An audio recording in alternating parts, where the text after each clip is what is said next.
혹시 이런 경험 있으십니까?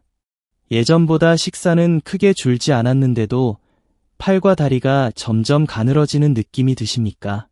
계단을 올라갈 때 예전보다 훨씬 숨이 차고 무거운 물건을 들 때 힘이 빠지는 느낌이 드십니까? 또 하나 질문 드리겠습니다. 단백질이 좋다고 해서 고기나 계란을 챙겨 먹는데도 몸의 힘은 왜 그대로일까요? 놀라운 사실이 하나 있습니다. 의학 연구에 따르면 60세 이후에는 매년 평균 3%에서 5%의 근육이 자연스럽게 줄어듭니다. 특히 아무런 대비 없이 생활하면 10년 사이에 근육의 30% 가까이가 사라질 수도 있습니다. 그래서 노년기 건강에서 가장 중요한 단어가 바로 근육입니다. 근육은 단순히 힘을 만드는 조직이 아니라 혈당을 조절하고 혈관을 보호하며 몸의 균형을 유지하는 중요한 기관이기 때문입니다. 하지만 여기서 많은 분들이 한 가지 큰 오해를 합니다. 근육을 늘리려면 단백질만 많이 먹으면 된다고 생각하는 것입니다. 실제로 병원에서도 단백질을 많이 드세요 라는 말을 자주 듣습니다. 그러나 현실은 조금 다릅니다. 단백질을 충분히 먹어도 근육이 늘지 않는 경우가 매우 많습니다. 제가 진료실에서 만난 한 환자분도 그랬습니다. 72세 남성 환자였는데 매일 아침 계란 2개와 두유를 챙겨 드셨습니다. 주변에서는 단백질을 잘 먹고 있다고 칭찬했지만 본인은 계속 힘이 빠진다고 말씀하셨습니다. 다리를 만져보니 근육이 점점 줄어들고 있었습니다. 왜 이런 일이 생겼을까요? 사실 문제는 단백질의 양이 아니라 방식이었습니다. 노년기의 몸은 젊을 때와 다르게 단백질을 근육으로 바꾸는 능력이 떨어지기 시작합니다. 그래서 같은 음식을 먹어도 근육으로 가지 않고 그냥 에너지로 소비되거나 지방으로 저장되기도 합니다. 이 원리를 쉽게 설명해 보겠습니다. 단백질은 벽돌과 같습니다. 하지만 벽돌만 있다고 해서 집이 만들어지는 것은 아닙니다. 벽돌을 쌓는 기술과 순서가 필요합니다. 우리 몸에서도 단백질을 근육으로 바꾸는 특별한 과정이 필요합니다. 그 과정의 비밀이 바로 오늘 이야기의 핵심입니다. 많은 의사들이 자세히 설명하지 않는 근육 단백질의 숨은 원리입니다. 끝까지 들으시면 근육을 살리는 단백질 음식의 정확한 종류와 먹는 타이밍, 그리고 많은 사람들이 실수하는 3가지 습관까지 모두 알려드리겠습니다. 그리고 다음 이야기에서는 왜 단백질을 먹어도 근육이 늘지 않는지 그 결정적인 이유를 살펴보겠습니다. 단백질을 꾸준히 먹는데도 근육이 늘지 않는 이유는 무엇일까요? 이 질문은 많은 분들이 병원에서 조용히 품고 돌아가는 의문입니다. 나는 고기도 먹고 계란도 먹는데 왜 힘이 계속 약해질까? 사실 그 답은 생각보다 단순하지만 잘 알려지지 않은 몸의 변화에 있습니다. 나이가 들면 우리 몸에는 하나의 중요한 현상이 나타납니다. 바로 근육 단백질 저항성이라는 변화입니다. 쉽게 말해 같은 단백질을 먹어도 젊을 때처럼 근육이 쉽게 만들어지지 않는 상태입니다. 몸이 단백질 신호에 둔해지는 것입니다. 예를 들어 보겠습니다. 젊은 사람의 몸은 단백질이 들어오면 바로 반응합니다. 마치 문을 두드리면 바로 열리는 집과 같습니다. 그러나 노년기의 몸은 조금 다릅니다. 문을 여러 번 두드려야 겨우 열리는 집과 비슷합니다. 그래서 같은 양의 단백질을 먹어도 근육이 만들어지는 속도가 훨씬 느려집니다. 이 때문에 일부 연구에서는 60세 이후에는 단백질 섭취 방식이 젊을 때와 달라야 한다고 말합니다. 여기서 많은 분들이 또 하나의 실수를 합니다. 단백질은 많이 먹을수록 좋다고 생각하는 것입니다. 하지만 의외의 사실이 하나 있습니다. 단백질을 한 번에 많이 먹는다고 해서 근육이 더 많이 만들어지지는 않습니다. 우리 몸에는 한 번에 사용할 수 있는 단백질 양이 어느 정도 정해져 있습니다. 그 이상이 들어오면 남은 단백질은 근육이 아니라 다른 곳으로 사용됩니다. 에너지로 쓰이거나 지방으로 저장되기도 합니다. 그래서 일부 영양학자들은 이렇게 말합니다.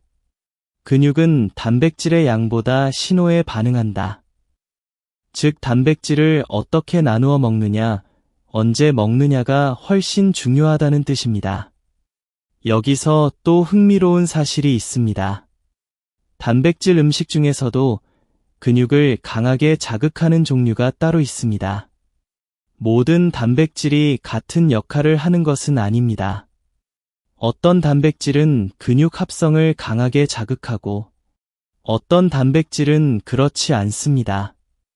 이 차이를 만드는 핵심 요소가 바로 특정 아미노산입니다. 특히 근육 연구에서 가장 많이 언급되는 성분이 있습니다. 바로 류신이라는 아미노산입니다. 이 성분은 근육을 만드는 스위치를 켜는 역할을 합니다. 문제는 대부분의 사람들이 이 사실을 잘 모른다는 것입니다. 그래서 단백질을 먹고도 근육 효과를 제대로 얻지 못합니다. 그렇다면 실제로 근육을 되살린 사람들은 무엇이 달랐을까요? 다음 이야기에서는 진료실에서 만난 한 환자의 실제 변화 이야기를 통해 그 비밀을 함께 살펴보겠습니다. 제가 진료실에서 만난 한 환자 이야기를 들려드리겠습니다. 73세의 김 선생님이었습니다. 처음 병원에 오셨을 때 가장 많이 하신 말이 있습니다. 선생님, 저는 단백질을 정말 열심히 먹습니다. 실제로 식사 기록을 살펴보니 아침에는 계란 2개, 점심에는 두부, 저녁에는 고기 반찬을 드시고 있었습니다. 겉으로 보면 단백질이 부족해 보이지 않는 식단이었습니다. 하지만 문제는 따로 있었습니다. 김 선생님은 최근 몇 년 사이에 다리 힘이 눈에 띄게 약해졌다고 말씀하셨습니다. 버스를 탈 때 계단이 힘들어졌고 집에서 일어설 때도 손을 짚어야 했습니다. 검사를 해보니 허벅지 근육이 많이 줄어든 상태였습니다. 여기서 중요한 사실이 하나 있습니다. 근육은 단순히 단백질을 먹는다고 만들어지는 조직이 아닙니다. 몸이 그 단백질을 근육으로 사용해야 비로소 근육이 늘어납니다. 김 선생님의 식사를 자세히 살펴보니 한 가지 공통점이 있었습니다. 단백질을 먹는 시간과 방식이 모두 비슷했습니다. 아침에는 조금, 점심에도 조금, 저녁에도 조금씩 나누어 먹고 있었습니다. 처음 들으면 이것이 건강한 식사처럼 보입니다. 하지만 근육 연구에서는 의외의 결과가 나타납니다. 노년기의 몸은 일정 수준 이상의 단백질 자극이 있어야 근육 합성이 시작됩니다. 쉽게 말해 작은 자극에는 반응하지 않는 것입니다. 마치 불을 붙이려면 일정 온도 이상이 필요하듯이 근육을 만들기 위해서도 특정 수준의 단백질 신호가 필요합니다. 그래서 일부 전문가들은 노년기 식사에서 단백질 임계점이라는 개념을 설명합니다. 한 끼 식사에서 일정량 이상의 단백질을 먹어야 근육 합성이 시작된다는 의미입니다. 김 선생님도 이 원리를 이해하고 식사 방법을 조금 바꾸었습니다. 단백질을 조금씩 나누어 먹는 대신 하루 식사 중 2번 정도는 충분한 단백질을 포함하도록 조정했습니다. 그리고 또 하나의 작은 변화를 추가했습니다. 식사 후 가벼운 움직임이었습니다. 단순히 10분 정도 집 주변을 걷는 것만으로도 몸의 반응이 달라졌습니다. 3달 뒤 다시 병원에 오셨을 때 김 선생님은 이렇게 말씀하셨습니다. 요즘은 계단을 올라갈 때 다리가 훨씬 가볍습니다. 근육량 검사에서도 작은 변화가 나타났습니다. 큰 변화는 아니었지만 분명히 감소가 멈추고 있었습니다. 이 사례에서 중요한 점은 단백질의 양이 아니라 방식이었습니다. 그리고 바로 이 부분이 많은 사람들이 놓치는 핵심입니다. 그렇다면 우리 몸에서 단백질이 근육으로 바뀌는 순간은 언제일까요?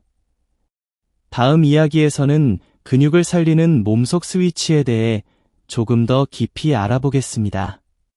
이제 조금 더 중요한 이야기를 해보겠습니다. 우리 몸에서 단백질이 실제로 근육으로 바뀌는 순간에는 하나의 특별한 신호가 작동합니다. 의학에서는 이것을 근육 합성 신호라고 부릅니다. 쉽게 설명하면 몸속에 있는 작은 스위치와 같습니다.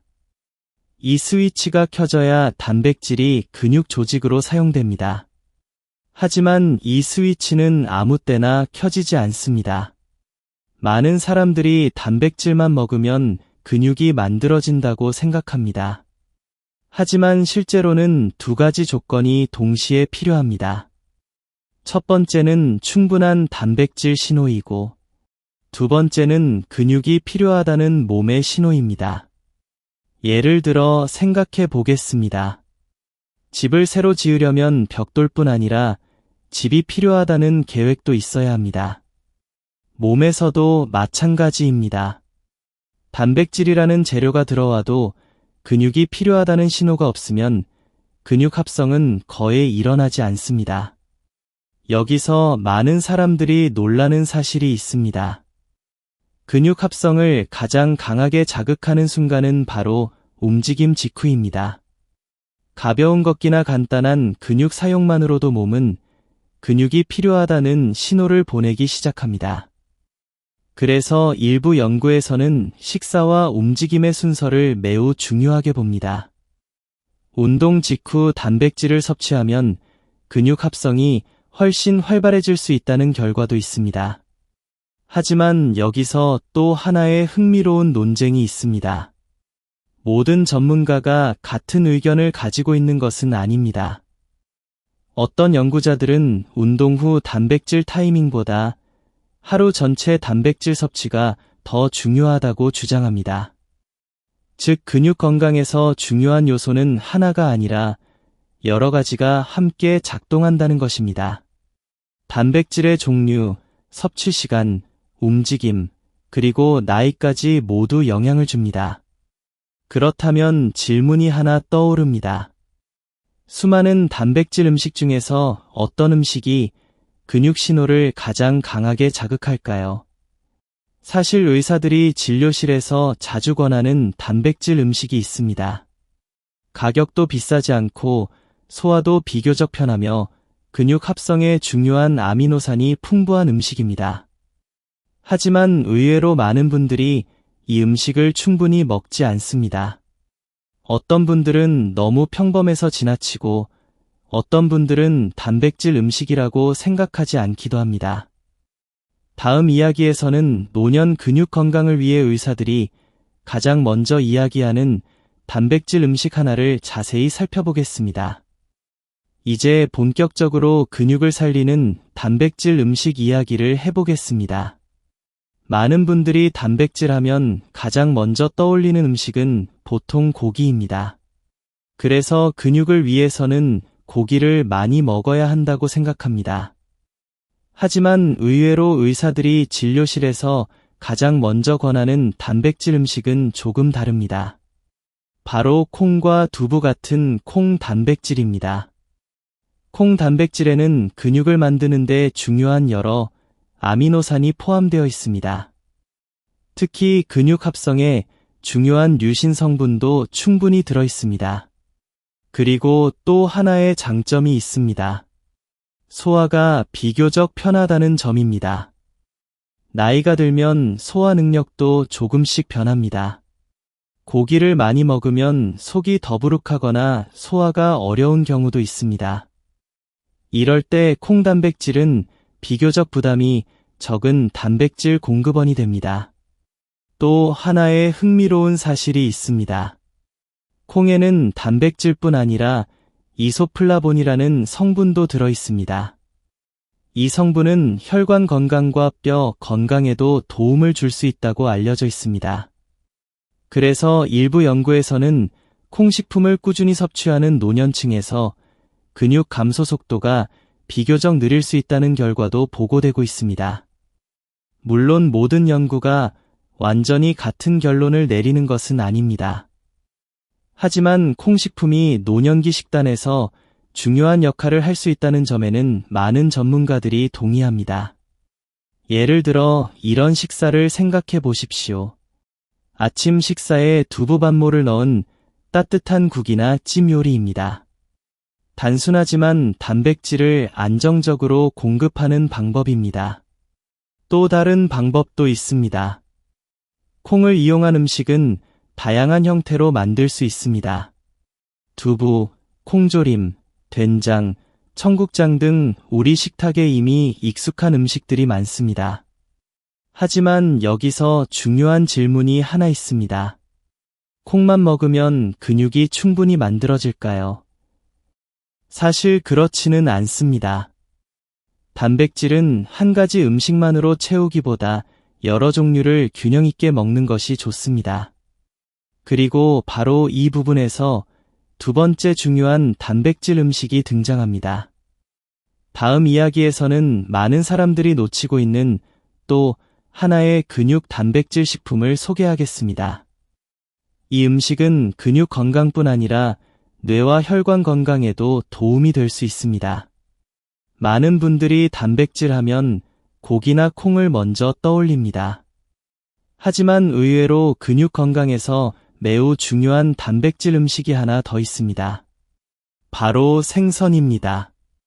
특히 연어, 고등어, 정어리 같은 기름진 생선은 노년기 근육 건강에 매우 중요한 식품으로 알려져 있습니다. 이유는 단백질뿐 아니라 오메가3 지방산이 풍부하기 때문입니다. 오메가3은 보통 혈관 건강에 좋다고 알려져 있습니다. 하지만 근육 연구에서도 흥미로운 결과가 있습니다. 일부 연구에서는 오메가3이 근육 단백질 합성을 돕고 근육 감소 속도를 늦출 수 있다고 보고합니다. 쉽게 말하면 이런 원리입니다.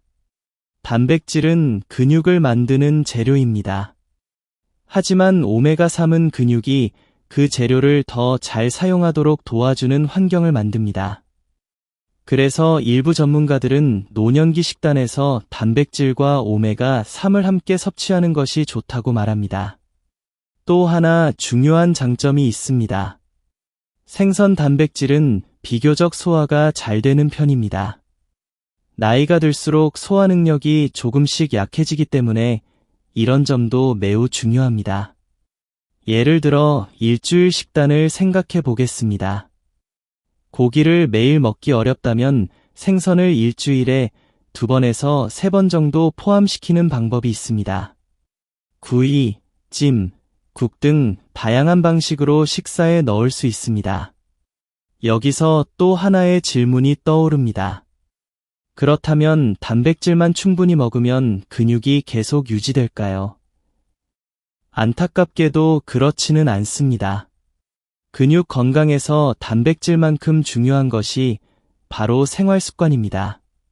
진료실에서 자주 보는 경우가 있습니다. 단백질은 충분히 먹지만 거의 움직이지 않는 생활입니다. 이런 경우에는 근육 감소가 계속 진행되는 경우가 많습니다. 근육은 사용해야 유지되는 조직입니다. 몸이 근육을 필요로 한다는 신호가 있어야 단백질이 근육으로 사용됩니다. 그래서 식사와 함께 가벼운 움직임이 중요합니다. 식사 후 10분 정도의 걷기, 의자에서 일어났다 앉기 같은 간단한 움직임도 도움이 됩니다. 혹시 이 영상을 듣고 계신 분 중 부모님이나 가족의 근력이 걱정되신다면 이 정보를 함께 나누어 주셔도 좋겠습니다. 작은 식습관과 움직임의 변화가 노년 건강을 크게 바꿀 수 있습니다. 그렇다면 마지막으로 한 가지 더 생각해 보겠습니다. 좋은 단백질을 먹고도 근육이 줄어드는 이유는 무엇일까요? 다음 이야기에서는 많은 사람들이 무심코 하는 단백질 섭취 습관 중에서 근육을 오히려 약하게 만들 수 있는 행동을 살펴보겠습니다. 좋은 단백질을 먹고 있는데도 근육이 계속 줄어드는 경우가 있습니다. 이때 많은 분들이 내 몸이 약해졌나 보다 하고 그냥 넘어갑니다. 하지만 실제로는 식습관의 작은 실수 때문인 경우가 매우 많습니다. 가장 흔한 실수는 단백질을 한 번에 몰아서 먹는 습관입니다. 예를 들어 아침은 간단히 먹고 저녁 식사 때 고기나 단백질 음식을 많이 먹는 경우입니다. 겉으로 보면 단백질을 충분히 먹는 것처럼 보입니다.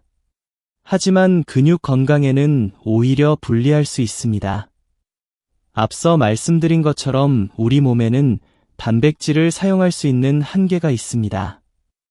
한 번에 많은 단백질이 들어오면 일부만 근육 합성에 사용되고 나머지는 다른 방식으로 소비됩니다. 그래서 일부 영양학자들은 하루 단백질 섭취를 여러 번 나누는 것이 좋다고 말합니다. 두 번째 실수는 단백질만 생각하고 다른 영양소를 무시하는 것입니다. 근육은 단백질만으로 만들어지지 않습니다. 비타민, 미네랄, 그리고 에너지 역할을 하는 탄수화물도 필요합니다. 특히 노년기에는 지나치게 탄수화물을 줄이는 식사가 문제가 될 수 있습니다. 몸에 에너지가 부족하면 단백질이 근육 대신 에너지로 사용되기 때문입니다. 세 번째로 의외로 많은 분들이 하는 실수가 있습니다. 바로 물을 충분히 마시지 않는 것입니다. 근육의 약 70%는 수분으로 이루어져 있습니다. 몸에 수분이 부족하면 단백질 대사와 근육 기능이 모두 영향을 받을 수 있습니다. 그래서 일부 전문가들은 단백질 식사와 함께 충분한 수분 섭취를 강조합니다. 하루에 조금씩 나누어 따뜻한 물을 마시는 습관이 도움이 될 수 있습니다. 여기서 또 하나의 흥미로운 사실이 있습니다. 근육 감소는 단순히 나이 때문만은 아니라는 점입니다. 생활 습관을 조금만 바꾸어도 근육 감소 속도를 늦출 수 있다는 연구가 계속 보고되고 있습니다. 이야기를 들으면서 이런 생각이 드실 수도 있습니다. 그렇다면 단백질보다 더 중요한 것이 있을까? 사실 근육 연구에서는 최근 한 가지 요소가 매우 중요하게 이야기되고 있습니다. 많은 사람들이 생각하지 못했던 요소입니다. 다음 이야기에서는 단백질보다 더 중요한 역할을 할 수도 있는 이 요소에 대해 함께 살펴보겠습니다. 지금까지 우리는 단백질 음식에 대해 이야기했습니다. 콩, 생선, 고기 같은 음식들이 근육 건강에 중요한 이유도 살펴보았습니다. 하지만 최근 근육 연구에서는 또 하나의 요소가 점점 더 중요하게 이야기되고 있습니다. 바로 움직임입니다. 많은 사람들이 단백질을 근육의 주인공이라고 생각합니다. 하지만 실제로는 조금 다른 그림이 있습니다. 단백질은 재료이고 움직임은 그 재료를 사용하는 신호입니다. 이 원리를 쉽게 설명해 보겠습니다. 우리 몸은 매우 효율적인 시스템을 가지고 있습니다. 필요하지 않은 조직은 유지하려 하지 않습니다. 그래서 몸이 근육이 필요하다는 신호를 받지 못하면 근육 합성은 점점 줄어듭니다. 예를 들어 오랫동안 침대에 누워있는 환자들을 보면 단 몇 주 사이에도 근육이 빠르게 줄어드는 것을 볼 수 있습니다. 몸이 근육을 사용할 필요가 없다고 판단하기 때문입니다. 반대로 아주 강한 운동이 아니어도 근육을 사용하는 움직임이 반복되면 몸은 근육을 유지하려 합니다. 단순한 걷기, 계단 오르기, 의자에서 일어났다 앉기 같은 움직임도 충분한 신호가 될 수 있습니다. 여기서 흥미로운 연구가 있습니다. 일부 연구에서는 단백질 섭취만 한 그룹보다 가벼운 근력 운동과 함께 단백질을 섭취한 그룹에서 근육 유지 효과가 훨씬 높게 나타났습니다. 하지만 여기서 전문가들 사이에 작은 논쟁도 있습니다. 어떤 학자들은 운동이 가장 중요하다고 말하고, 또 다른 학자들은 충분한 단백질 섭취가 기본이라고 주장합니다. 결론은 대부분 비슷합니다. 근육 건강은 단백질과 움직임이 함께 작동할 때 가장 효과가 좋다는 것입니다.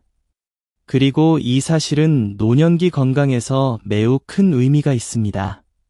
거창한 운동이 필요하지 않기 때문입니다. 하루에 10분에서 15분 정도의 가벼운 움직임만으로도 몸의 반응이 달라질 수 있습니다. 예를 들어 식사 후 천천히 걷는 습관을 생각해 보십시오. 단순한 행동처럼 보이지만 몸속에서는 중요한 변화가 일어납니다. 근육이 단백질을 사용할 준비를 하기 시작합니다. 이 작은 습관 하나가 몇 년 뒤에 몸 상태를 바꿀 수도 있습니다. 그렇다면 이제 한 가지 궁금한 점이 생깁니다. 근육 건강을 위해 가장 쉬운 생활 습관은 무엇일까요? 다음 이야기에서는 누구나 집에서 바로 시작할 수 있는 하루 식사와 움직임의 간단한 리듬을 소개하겠습니다. 이제 조금 더 현실적인 이야기를 해보겠습니다. 많은 분들이 이렇게 질문합니다. 결국 하루에 어떻게 먹어야 근육이 유지될까요? 사실 근육 건강에서 중요한 것은 특별한 음식 하나가 아니라 하루의 식사 리듬입니다. 단백질을 언제, 어떻게 나누어 먹느냐가 매우 중요합니다. 먼저 아침 식사를 생각해 보겠습니다. 노년기에는 아침 식사를 가볍게 넘기는 경우가 많습니다. 하지만 근육 건강에서는 아침 식사가 매우 중요한 역할을 합니다. 밤 동안 우리 몸은 긴 시간 동안 아무것도 먹지 않은 상태입니다. 그래서 아침에는 근육 단백질 분해가 조금 증가하는 경향이 있습니다. 이때 단백질이 포함된 식사를 하면 몸은 다시 근육 합성 모드로 전환됩니다. 예를 들어 이런 아침 식사를 생각해 볼 수 있습니다. 두부가 들어간 따뜻한 국 한 그릇, 계란 한 개, 그리고 밥이나 곡물 식사입니다. 이렇게 하면 단백질과 에너지를 함께 공급할 수 있습니다. 근육 합성에 필요한 조건을 만드는 식사입니다. 점심 식사도 중요합니다. 점심에는 생선이나 콩 단백질이 포함된 식사가 좋습니다. 예를 들어 고등어 구이와 채소 반찬 또는 콩 요리입니다. 이 식사 뒤에 가벼운 산책을 하면 근육 신호가 더 활성화됩니다. 단순한 10분 걷기만으로도 몸의 반응이 달라질 수 있습니다. 저녁 식사에서는 또 하나의 균형이 중요합니다. 단백질만 강조하기보다 채소와 탄수화물도 함께 포함해야 합니다. 그래야 몸이 단백질을 에너지 대신 근육 합성에 사용할 수 있습니다. 여기서 많은 분들이 놀라는 사실이 있습니다. 근육 건강은 아주 복잡한 비밀이 아니라 매일 반복되는 작은 습관에서 결정됩니다. 아침 식사에 단백질을 포함하고 점심 이후에 조금 걷고 저녁 식사를 균형 있게 하는 것. 이 세 가지 습관만으로도 근육 감소 속도를 늦출 수 있습니다. 하지만 여기서 반드시 기억해야 할 점도 있습니다. 모든 사람이 같은 방식으로 단백질을 먹어야 하는 것은 아닙니다. 특정 질환이 있거나 약을 복용하는 경우에는 단백질 섭취를 조금 더 조심해야 할 수도 있습니다. 다음 이야기에서는 어떤 분들이 단백질 섭취에 특히 주의해야 하는지, 그리고 안전하게 근육 건강을 관리하는 방법을 살펴보겠습니다. 지금까지 우리는 근육을 살리는 단백질 음식과 식사 습관을 이야기했습니다. 하지만 한 가지 중요한 점을 꼭 말씀드려야 합니다. 모든 사람이 같은 방식으로 단백질을 먹어야 하는 것은 아닙니다. 특히 특정 질환이 있는 분들은 단백질 섭취를 조금 더 신중하게 생각해야 합니다. 대표적인 경우가 바로 신장 기능이 약한 분들입니다. 신장은 우리 몸에서 노폐물을 걸러내는 중요한 기관입니다. 단백질을 소화하고 사용하면 그 과정에서 질소 노폐물이 생깁니다. 이 노폐물은 신장을 통해 배출됩니다. 그래서 신장 기능이 많이 약해진 상태에서는 과도한 단백질 섭취가 부담이 될 수 있습니다. 이런 경우에는 반드시 담당 의사와 상담하면서 적절한 단백질 섭취량을 조절하는 것이 좋습니다. 또 하나 주의해야 할 경우가 있습니다. 바로 심한 소화 장애가 있는 경우입니다. 나이가 들면 위산 분비가 줄어드는 경우가 많습니다. 그러면 단백질 소화가 예전보다 느려질 수 있습니다. 그래서 일부 분들은 고기를 많이 먹으면 속이 더부룩하거나 불편함을 느끼기도 합니다. 이럴 때는 단백질의 종류를 조금 바꾸는 것이 도움이 될 수 있습니다. 예를 들어 두부, 생선, 달걀 같은 비교적 부드러운 단백질 음식이 더 편할 수 있습니다. 여기서 또 하나 중요한 질문이 있습니다. 단백질을 많이 먹으면 오래 살 수 있을까요? 이 질문에 대해서는 학계에서도 다양한 의견이 있습니다. 어떤 연구에서는 충분한 단백질 섭취가 노년기 근육과 기능 유지에 도움이 된다고 말합니다. 하지만 또 다른 연구에서는 지나치게 높은 단백질 식사가 특정 질환 위험과 관련될 수 있다고 지적하기도 합니다. 그래서 많은 전문가들은 이렇게 정리합니다. 단백질은 많이 먹는 것이 아니라 적절하게 먹는 것이 중요하다는 것입니다. 몸의 상태, 나이, 활동량에 맞는 균형이 필요합니다. 그리고 그 균형은 특별한 비밀이 아니라 일상 식사에서 충분히 만들 수 있습니다. 이제 마지막으로 중요한 이야기를 하나 더 해보겠습니다. 지금까지 들은 내용을 실제 생활에서 어떻게 시작하면 좋을까요? 다음 이야기에서는 오늘부터 바로 시작할 수 있는 간단한 7일 근육 회복 식사 계획을 함께 살펴보겠습니다. 이제 가장 중요한 질문이 남아 있습니다. 그래서 오늘부터 무엇을 하면 좋을까요? 많은 건강 정보가 그렇듯이 내용은 이해했지만 막상 시작하려 하면 막막하게 느껴질 수 있습니다. 그래서 저는 환자분들께 항상 아주 단순한 방법부터 권합니다. 바로 7일 근육 회복 루틴입니다. 이 루틴은 특별한 식단도 힘든 운동도 필요하지 않습니다. 단지 식사와 움직임을 조금 의식적으로 바꾸는 것입니다. 첫 번째 원칙은 아침 단백질입니다. 아침 식사에 반드시 단백질 음식을 하나 포함합니다.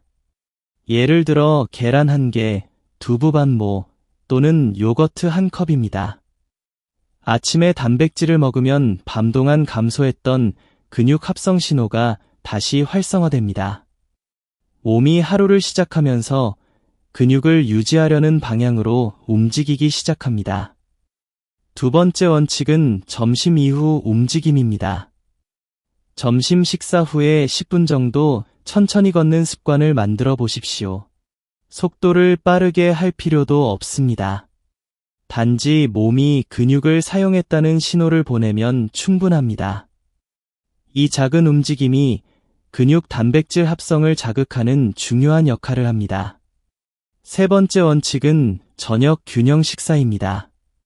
저녁에는 단백질과 채소, 그리고 적당한 탄수화물을 함께 포함합니다. 예를 들어 생선과 채소 반찬, 그리고 밥입니다. 이렇게 하면 몸은 단백질을 에너지 대신 근육 유지에 사용할 가능성이 높아집니다. 그리고 마지막으로 네 번째 원칙이 있습니다.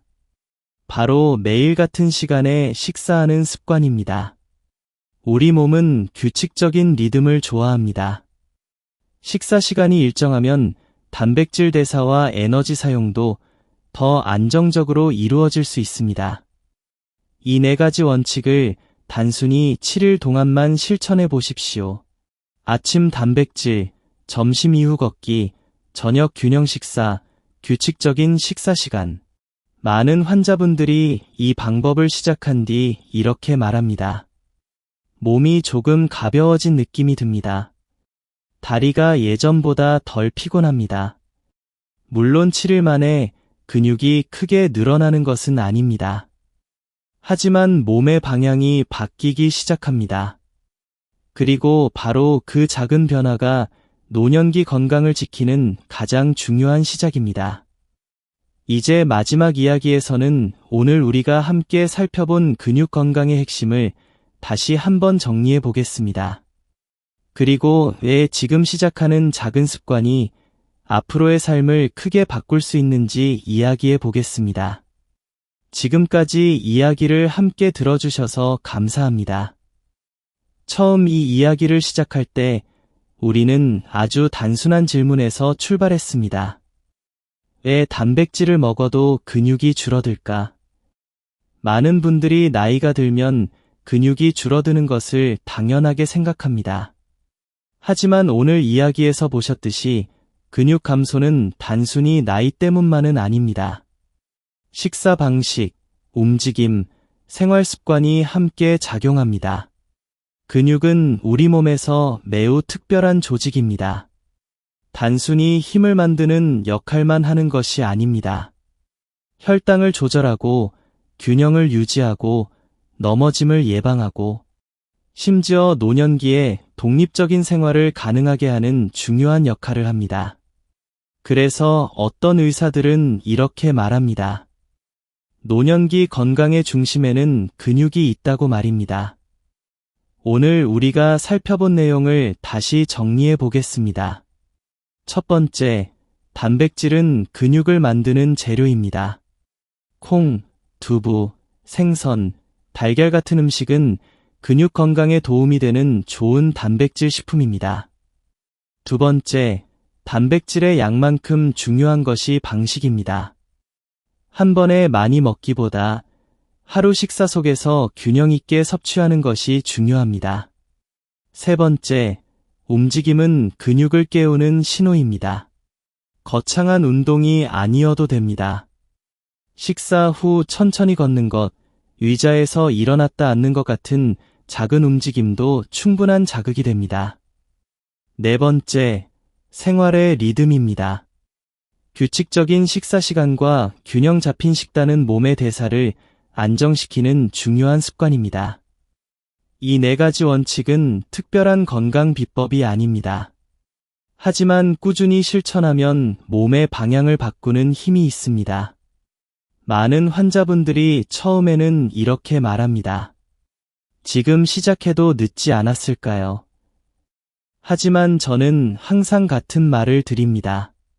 늦은 건강 관리는 없습니다.